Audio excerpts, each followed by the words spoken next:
I was standing in my driveway when the patrol officer finished writing his notes, the pen scratching louder than the quiet night around us. My wooden fence was smashed inward like it had folded on itself, fresh tire marks cutting across my grass, my mailbox hanging crooked, as if it had given up. The air still smelled like burnt rubber. Right beside the officer stood Brenda Larkin, the HOA head, dressed like she was attending a business luncheon instead of a crash scene. She was smiling.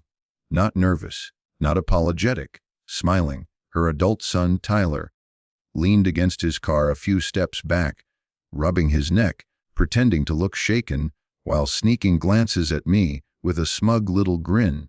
Before the officer could even finish, Brenda waved a hand and said, loud and confident, that I had already agreed to pay for everything. Fence, mailbox, cleanup, all of it. I felt my stomach drop because I had never said that, not once. Tyler jumped in, claiming I parked too close to the road, and forced him to swerve.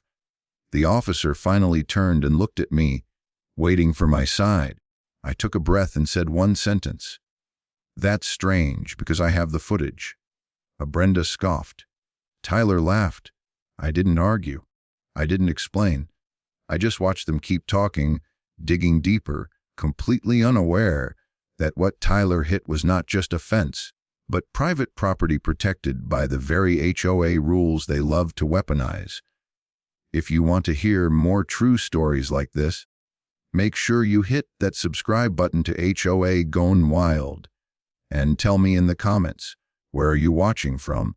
I had lived in Red Willow Ridge long enough to understand how power actually worked there. On paper, it was a quiet neighborhood tucked just outside Cedar Bluff County, all trimmed hedges and matching mailboxes.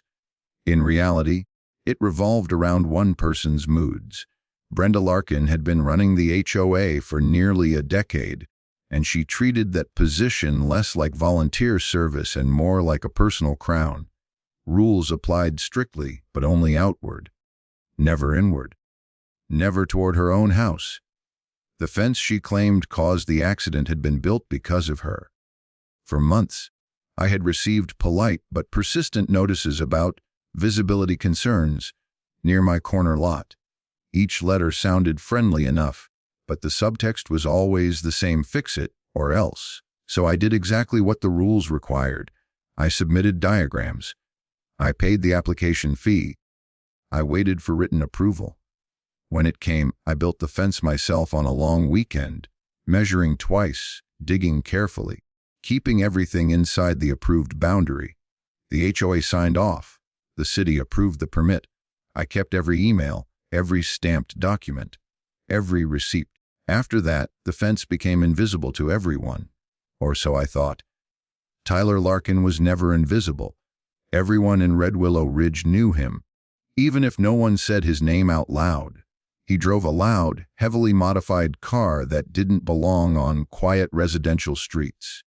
He came and went at odd hours, music thumping, engine revving just enough to rattle windows. There had been complaints, whispered at first, then submitted formally. They all disappeared. Every time, the rules bent around him like they recognized his last name. There had been close calls before. A dog almost hit.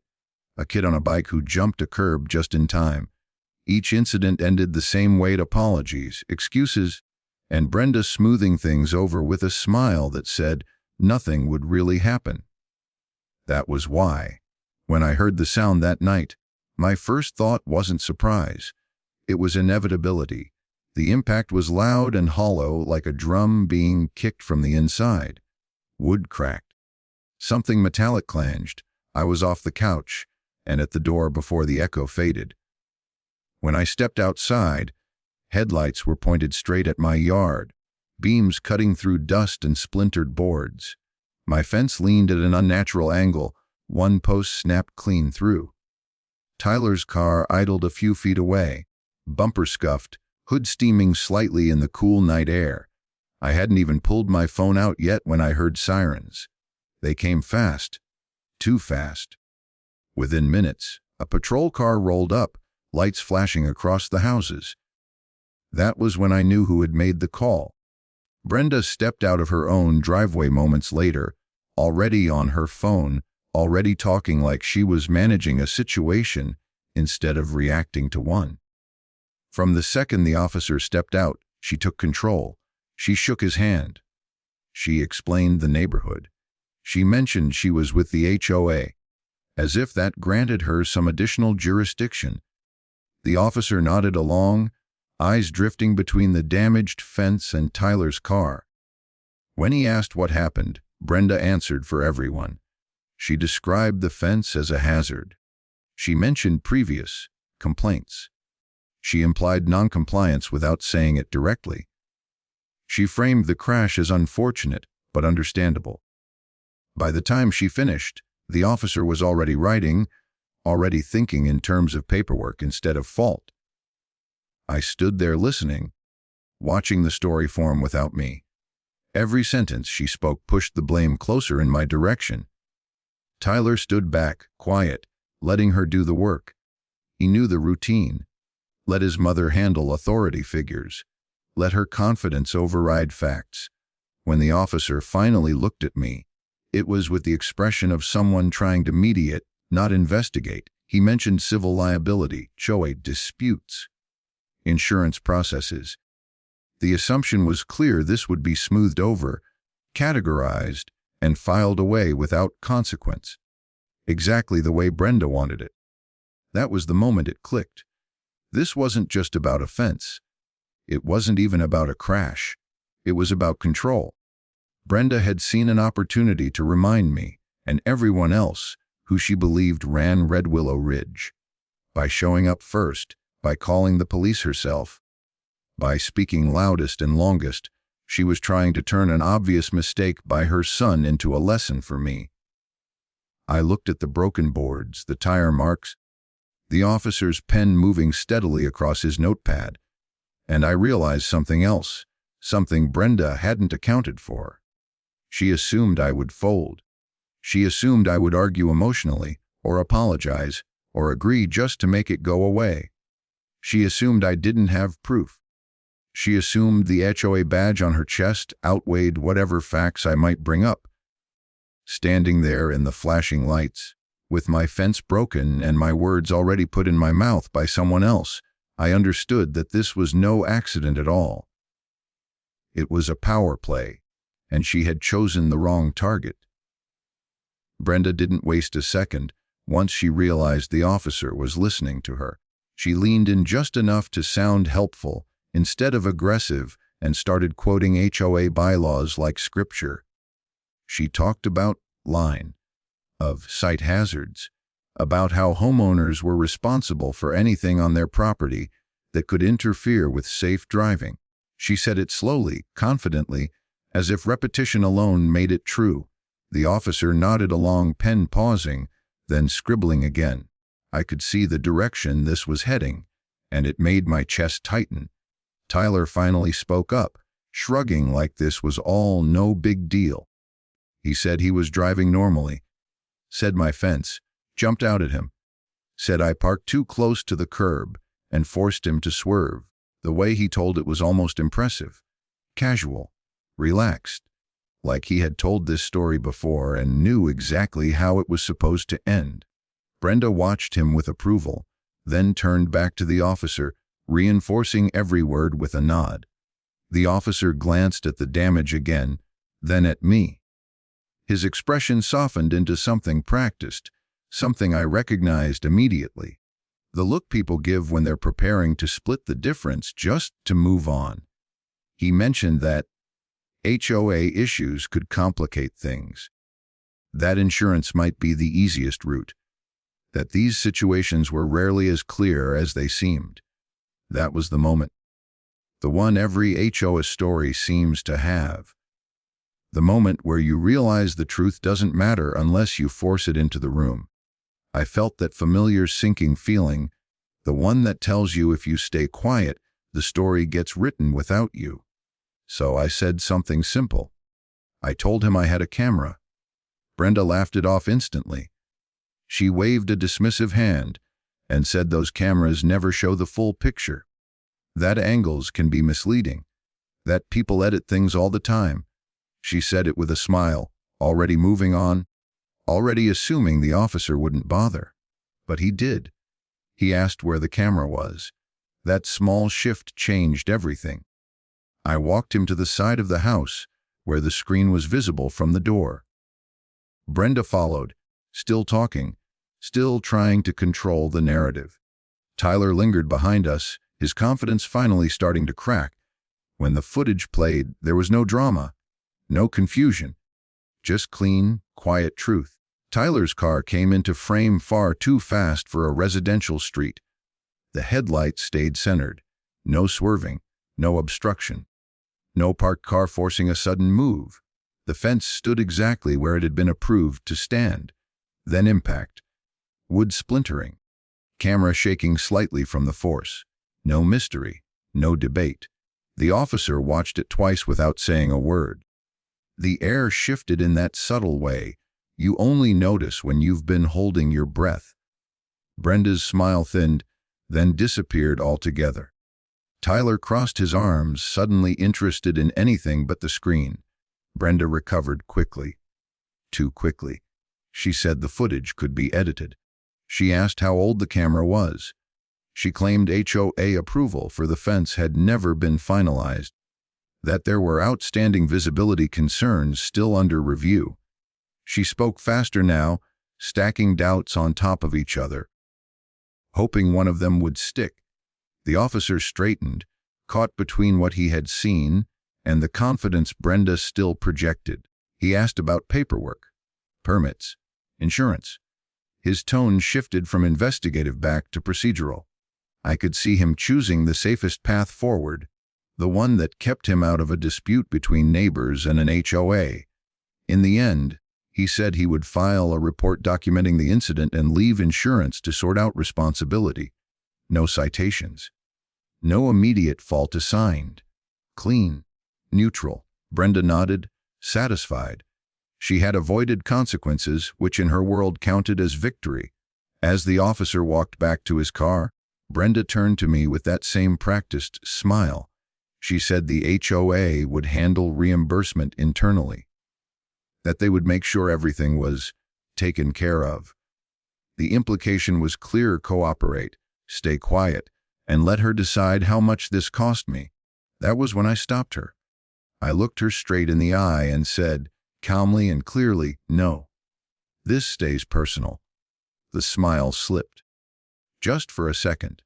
And in that moment, Brenda realized she hadn't won anything at all. I waited until the flashing lights were gone and the street was quiet again before I went inside.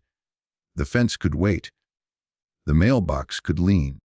What mattered was understanding exactly what I was dealing with. I made one phone call before I even sat down. My insurance adjuster listened carefully while I explained what happened. I sent the footage. I sent the police report number. There was a pause on the line while she typed, then another pause while she checked something else. When she came back, her voice was lower, more deliberate. Tyler wasn't insured. Not under his name, not under his mother's, not under any policy connected to that address. No coverage at all. That one fact changed everything. It meant there would be no quiet settlement, no easy handoff, no safety net. It meant responsibility had nowhere to hide. The adjuster told me they would still cover my repairs, but they would be pursuing reimbursement aggressively. I thanked her and hung up, already feeling the balance shift. Brenda didn't wait long to react. By the next morning, she was calling. I didn't answer. Then came the emails, written in that polished, authoritative tone she liked to use when she wanted something to sound official, without actually being official. She claimed the HOA had umbrella coverage that would likely absorb the incident. She suggested cooperation. She hinted that things could get complicated if I pushed too hard. I knew that was a lie. I pulled out the HOA bylaws that night, the same thick document most people never read unless they're angry. I read every section slowly, carefully, not skimming a single paragraph, and there it was, plain and unmistakable. Any damage caused by a resident, their family, or their guests was solely their responsibility. No exceptions. No shared liability. No HOA shield. Brenda's favorite rulebook had just taken her side away. Then I kept reading. Tyler's car violated multiple HOA regulations. Commercial modifications that weren't permitted. Noise violations documented by previous complaints. Unregistered changes to the vehicle's exterior that technically disqualified it from being parked overnight in the neighborhood. All rules Brenda had enforced ruthlessly against other people. All rules she had ignored when it came to her own driveway. I didn't report any of it, not yet. That was the hardest part, honestly. Every instinct told me to act immediately, to file complaints, to press every advantage while the facts were fresh. But HOA power thrives on reaction. I knew that if I moved too fast, Brenda would shift into damage control mode, smoothing things over behind closed doors. I needed her impatient. I needed her sloppy. So I waited. The next message came late the following afternoon, an email marked urgent, demanding I sign a liability waiver absolving Tyler and the HOA of further responsibility. The language was aggressive now, stripped of pleasantries. She framed it as standard procedure. She warned of delays. She implied consequences without naming them. I didn't argue. I didn't explain. I replied with one sentence. Please stop contacting me outside legal channels. No emotion, no threats, no justifications. The response was immediate. Another email, longer, sharper. She accused me of escalating unnecessarily. She claimed I was harassing her family. She reminded me of my obligations as a homeowner, as if that suddenly gave her leverage again. I didn't respond. I didn't need to. That silence did more than any argument could have. Brenda had spent years controlling outcomes by talking louder than everyone else, by rushing people into agreement before they realized what was happening. Silence removed her favorite weapon. Without my participation, she had nothing to manipulate. No signature, no consent, no admission. And that made her nervous. Over the next few days, her patience unraveled. She sent follow-ups. She tried to loop in board members. She hinted at violations she could review. Each message was more frantic than the last, the confidence slipping between the lines. I could see it clearly now. She had assumed this would end the way everything else did, quietly, internally, in her favor. What she hadn't counted on was documentation or restraint. Every unanswered message tightened the trap. Every unfiled complaint left her guessing. She didn't know what I had found. She didn't know what I planned to do with it. And because she was used to controlling the narrative, that uncertainty gnawed at her. By the time the next HOA notice hit my inbox, I knew exactly what it was: retaliation. And that was the moment I realized the turning point wasn't the crash or the footage or even the insurance call. It was the fact that Brenda was no longer steering the situation. She was reacting to it. And from that point on, every move she made only pulled her deeper into a mess she couldn't talk her way out of. The violation notice arrived exactly when I knew it would, not by certified mail, not with any real urgency, just a bland subject line and a PDF attachment, like it was another routine reminder instead of the retaliation it clearly was. According to the HOA, my fence encroached by a few inches beyond the approved boundary, enough to be a safety concern, enough to justify fines, enough in Brenda's mind to claw back control. I wasn't surprised.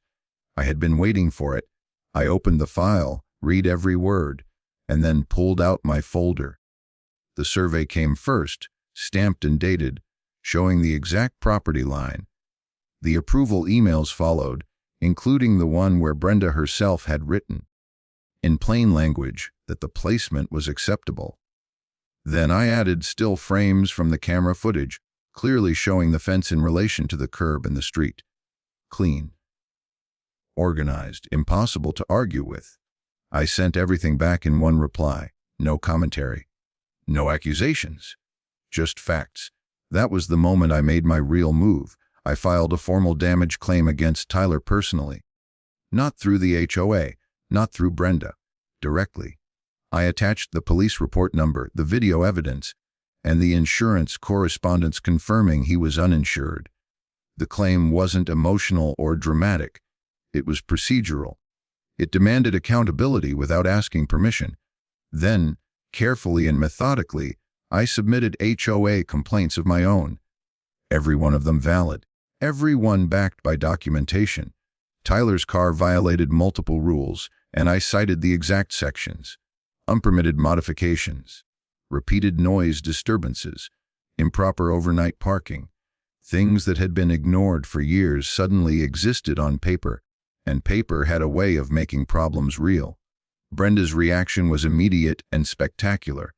Within hours, my phone started lighting up with notifications, emails from board members, messages forwarded and re-forwarded. She accused me of targeting her son, of abusing the complaint system, of turning a simple accident into a personal vendetta. Her language was emotional now, stripped of the professional gloss she liked to wear. By that evening, an emergency HOA meeting was announced. The timing wasn't subtle. The subject line framed it as a discussion on community harmony, but everyone knew what it was about. Word spread fast. Neighbors talked on sidewalks. Group chats lit up. People who had never attended a meeting suddenly planned to show up. Nothing draws a crowd like the possibility of watching authority get challenged. Brenda worked the narrative hard. She told anyone who would listen that I was harassing her son, that I was trying to ruin a young man's life over an accident. She painted herself as the calm leader dealing with an unreasonable homeowner. It was the same playbook she had always used, just louder. I didn't respond. That silence confused people at first. Some neighbors reached out privately, asking what was really going on. I told them nothing beyond the facts. No spin, no anger. Just confirmation that documentation existed and the process was underway. The less I said, the more Brenda talked. And the more she talked, the more inconsistent her story became. Silence, I learned, is unsettling to people who rely on intimidation. Brenda needed me emotional. She needed me defensive. Without that, she was arguing with a void. And it made her reckless. She sent late-night emails. She contradicted herself. She dragged board members into conversations they didn't want to be part of. By the time the meeting date was set, the atmosphere in Red Willow Ridge had shifted. This wasn't about offense anymore. It was about favoritism, about rules that bent for some people and snapped for others. Neighbors who had swallowed violations quietly for years started comparing notes. Patterns emerged. I watched it all from a distance. Every unanswered message, every unreturned call, every neutral response tightened the pressure. Brenda had assumed she could overwhelm me into backing down. Instead, she had put herself on a stage, with an audience that was no longer willing to clap on cue. As the meeting approached, I reviewed my documents one last time. Everything was in order. Every claim supported, every complaint justified. I didn't need speeches or accusations. The facts would speak, just as they always had. And for the first time since the crash, I felt completely calm. Brenda thought she had called the meeting to put me in my place. What she didn't realize was that she had created the one setting where authority mattered less than truth. I planned to let her talk, and let silence do the rest. The meeting room was already full when I walked in.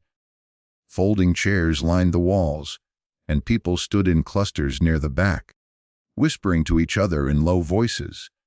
I had never seen that many neighbors show up for anything related, not even budget votes or rule changes. Tonight felt different, heavy. Like everyone sensed something was about to break. Brenda stood at the front of the room, papers neatly stacked, posture straight, face composed in that familiar expression of practiced authority.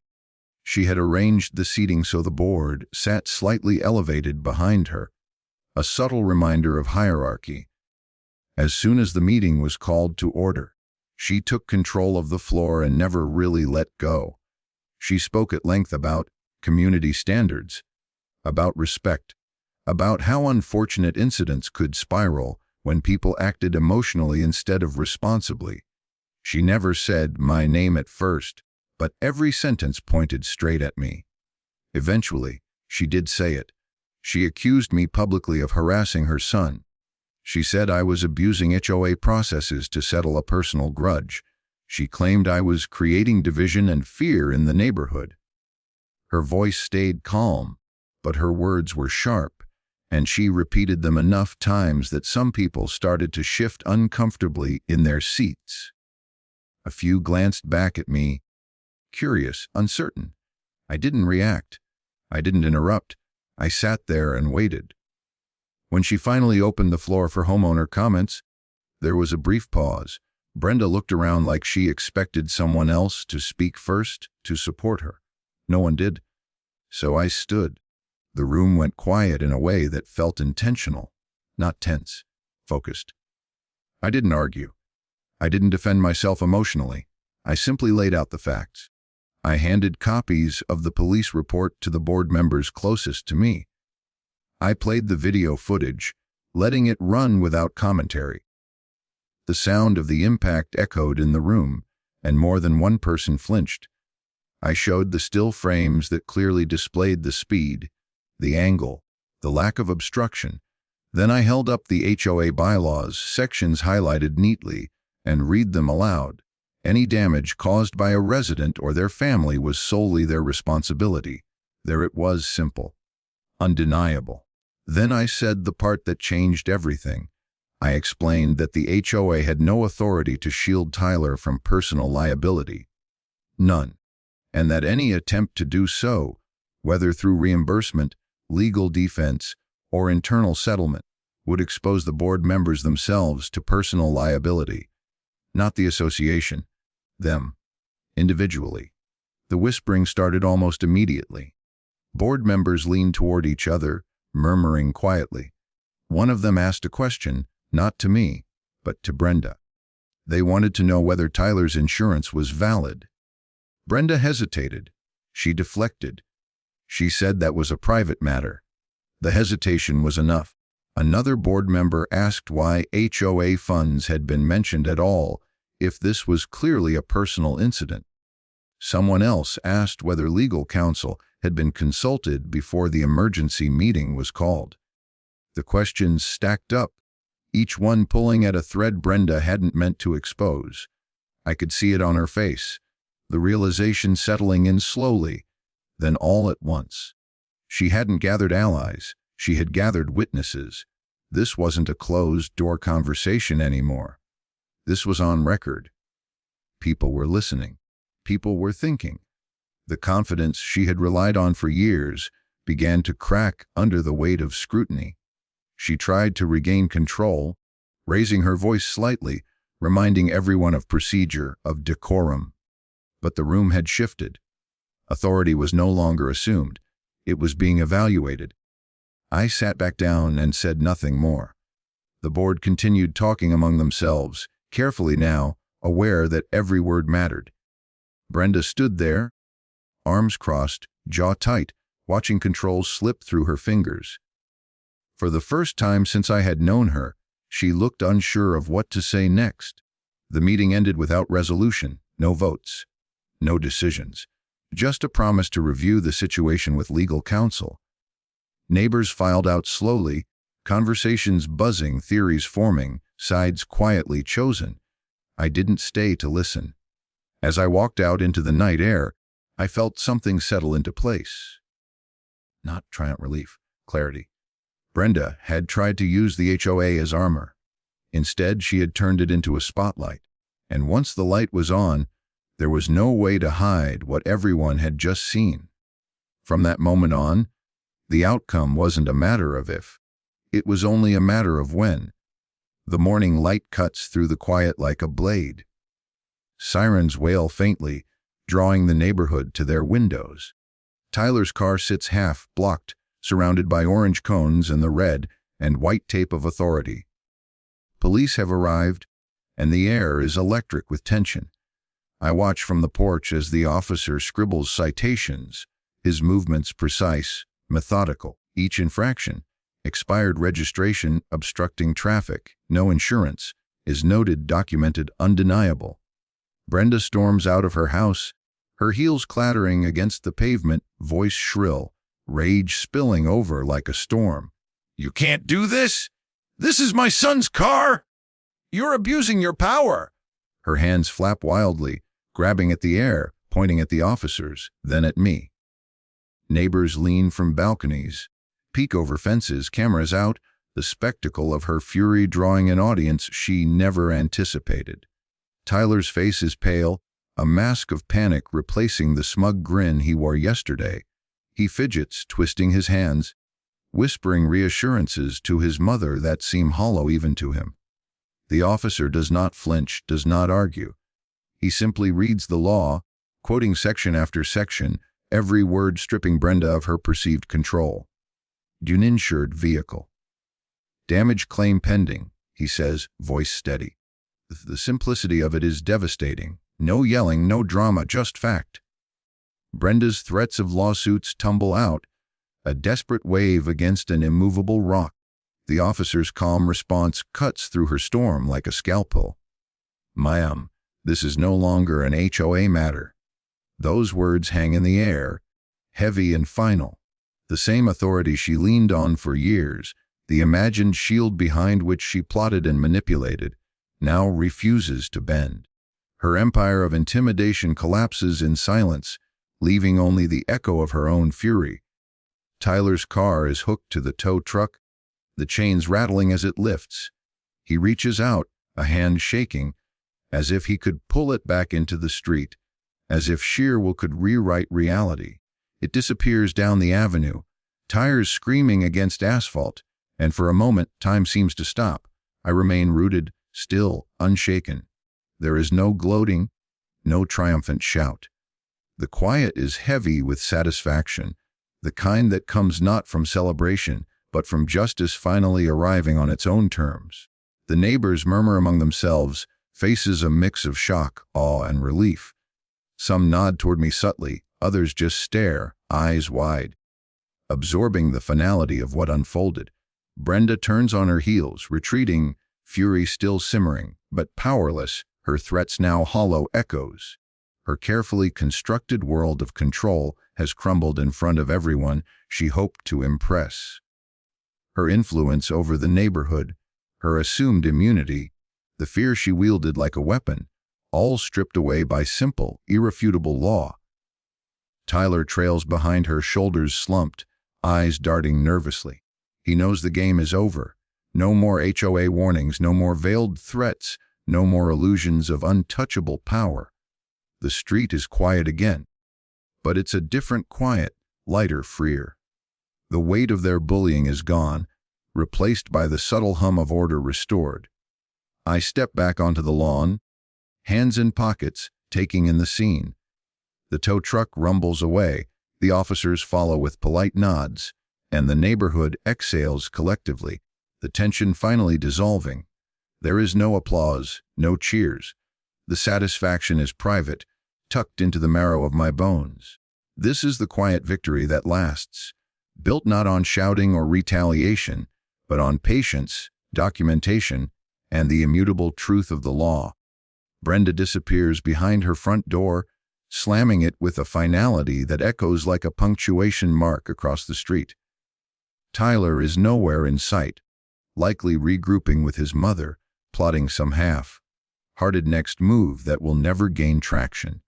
And I stand there calm, observing the aftermath. No speech is necessary, no sign of triumph needed. The weight of consequence speaks for itself. In the stillness, I feel it. The undeniable truth that power is not in intimidation, but in resilience, that authority can be wielded responsibly, that patience and preparation can topple even the most arrogant of overseers. The neighborhood resumes its rhythm. Children pedal past on bikes, dogs bark in distant yards, and the hum of normal life fills the air once more. But something has changed. Fear no longer lingers in corners. Whispers of injustice have been silenced. Justice didn't need to roar. It walked quietly, steadily, and it carried the day. I watch for a moment longer, then step back inside. The scene is over. The law has spoken, and the neighborhood knows it. And sometimes that is all the victory one truly needs. The days following the confrontation feel almost surreal. Letters arrive, crisp and official, stamped with authority and backed by facts. Insurance has settled in my favor. The checks cover the full cost of the damage, along with interest and fees. There's no argument, no delay, just the undeniable weight of documentation finally doing its work. I file everything neatly, a record of vindication, a shield against any lingering doubt or future attempts at intimidation. The fence that Brenda and Tyler had mocked, the one that became the symbol of my persistence, is rebuilt. Not just repaired, but reinforced, straighter, stronger, and taller than before. The new wood gleams in the sunlight, a quiet testament to resilience. Neighbors walk by, nodding with approval, but I say nothing. No chest thumping, no declaration of victory. The fence itself is enough. The HOA sends formal letters retracting every violation they had leveled against me. Each one is struck from the record, wiped clean, leaving only the truth in its place. The neighborhood feels the shift immediately. A subtle easing of tension. I notice it in casual greetings on morning walks, in children riding bikes with a little more freedom, in homeowners who once flinched at a knock on the door now smiling without hesitation. Weeks pass, and Brenda resigns. For personal reasons. The notice reads, "The truth behind those words is clear to those who watched. Her power had crumbled, her credibility evaporated, and the authority she wielded like a weapon had been neutralized by patience and evidence." Tyler follows soon after, packing his belongings into a rented truck, disappearing down the street without a word of farewell. The house feels lighter, as if the oppressive energy that had hung over the block had finally dissipated. The new HOA leadership steps in, bringing reforms that feel both overdue and necessary. Procedures are clarified, rules are codified, and authority is exercised with fairness and transparency. The fear that once lingered in whispered conversations and anxious glances is replaced by clarity. Residents can now navigate the neighborhood without worry that a misstep could be twisted into harassment or fines. I observe meetings from a distance, quietly noting the changes, appreciating that the system now works for the people it serves, not against them. Neighbors approach me in hushed tones, gratitude spilling from their words, even if their voices are cautious. "Thank you for standing up," one says, eyes bright with relief. "We were afraid someone would just crumble under their pressure." Another nods, "We didn't realize it could end like this." No one needs to acknowledge my methodical patience. The sleepless nights spent documenting, recording, and preparing, they only need to know the outcome. The fear that had dominated our streets, conversations, and gatherings is gone, replaced with a calm certainty. The neighborhood itself breathes differently now. Lawns are mowed without scrutiny. Fences are repaired without worry. Cars park without fear of arbitrary tickets. There is a rhythm restored, a pulse of normalcy, a quiet comfort in knowing that fairness has returned. Children play in yards that once felt surveilled, and adults greet one another without hesitation. The air itself seems lighter, freer, as if even it has shed the weight of past tyranny. I walk these streets not as a conqueror, but as someone who has quietly restored balance. No banners, no celebrations, no speeches. The dynamic has shifted without fanfare, the power reset silently. Brenda's absence, Tyler's departure, and the HOA's restructuring have created a landscape where intimidation no longer thrives. Authority now exists to guide, not to dominate. and the lesson is visible in every interaction and every neighborly nod. Even my own home feels different. What was once a fortress against harassment now embodies stability. The fence, standing taller than before, is more than a barrier. It's a symbol of perseverance and measured response. The mailbox, the driveway, even the sidewalk bear no signs of previous conflict. Every element of the property, every corner of the street, resonates with the quiet certainty that justice has been served and maintained. And in the calm, I find a private satisfaction. Not the thrill of victory, not the desire for revenge, but the comfort of knowing that patience, preparation, and adherence to truth can dismantle arrogance and restore fairness. It is a reminder that power is fleeting, that authority demands responsibility, and that the people who wield it recklessly will eventually face consequence. As evening falls, the neighborhood lights flicker on, casting a soft glow across the streets. Conversations drift through open windows. Children's laughter echoes faintly from yards. Dogs bark playfully in the distance. The once tense energy that had gripped the neighborhood is replaced by a gentle hum of normal life, steady and reassuring. The dynamic has shifted permanently. Balance has been restored. Fear has been replaced by respect, confusion by clarity, and chaos by quiet order. The lesson is lived, not shouted, and it lingers in every corner of the street. Those who misuse authority will fall, and those who stand firm, quietly and methodically, will see justice carried out. The neighborhood sleeps easier now, and so do I. Looking back, it's clear why HOAs like Brenda's can thrive. They don't rely on fairness or truth. They rely on confidence, the ability to intimidate, and the assumption that people will back down. Bullies feed on silence, on hesitation, on the fear that someone won't fight back. I didn't raise my voice. I didn't threaten anyone. I didn't need to. I let the facts speak for themselves, quietly and relentlessly, until the whole facade crumbled. The most powerful tool wasn't anger or confrontation. It was documentation. Every email, every photo, every record I collected became a silent witness to the truth. Authority, no matter how loudly it claims power, collapses fast when lies meet evidence. Brenda's threats, her posturing, even her imagined immunity, all dissolved in the face of undeniable facts. It was a quiet victory, but one that echoed far beyond my own property lines. The neighborhood regained its calm, the streets felt safe again, and the balance of power shifted back where it belonged. Neighbors could finally breathe without the weight of fear, and I could walk past the fence, taller and stronger than ever, knowing it symbolized far more than wood and nails. It symbolized resilience and quiet justice. If you're dealing with an overreaching HOA, remember this: you don't need to shout, you don't need to fight unfairly, and you don't need to face it alone. Document everything, follow the rules, and let the facts speak louder than anyone's threats. Truth backed by evidence always wins. Moral: when authority protects the wrong people, it becomes fragile. And when truth is documented, silence is louder than shouting.